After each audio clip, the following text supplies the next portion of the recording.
and subscribe my video and press the bell icon. बाबा दुअर मासो पड़िया के पेड़वा अरे भैया तोरई भरी हाथ रे ललनवा अरे भैया तोरई भरी हाथ रे ललनवा पहली सो पड़िया बहिनी तुहई के दे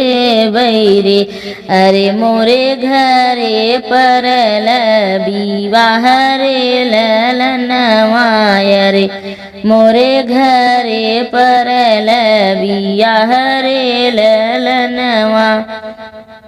पहली सो पड़िया भैया हम नाही ले बैरे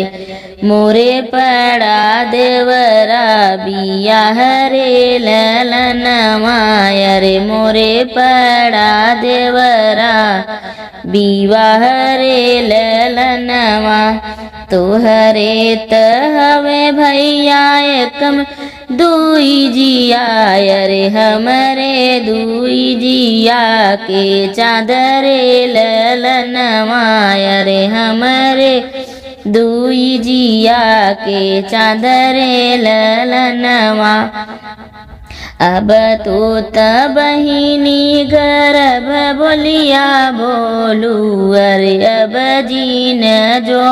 हुवीरन बाटरे ललनवा अरे अब जीन जो हुवीरन बाटरे ललनवा सासुरे पहिनई रिमिझी में सड़िया अरे ननदी जे पहिन दखिन कचिर रे ललनवा अरे ननदी न पहिन दखिन चिर रे ललनवा हमई त बहुआ के कुछ न सोहई अरे जोइया ए बिरनक बार रे ललनवा अरे जोहिया ए बिरनक बार रे ललनवा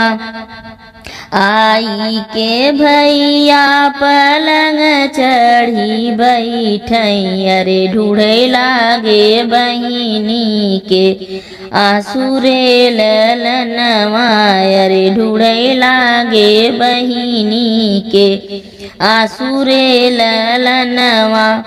तबहू तबहिनी तीरछ बोलिया बोलू अरे अब काही ढूढ़न यनवा आसुरे ललनवा अरे अब काही ढूढ़न यनवा आसुरे ललनवा। Thanks for watching my video.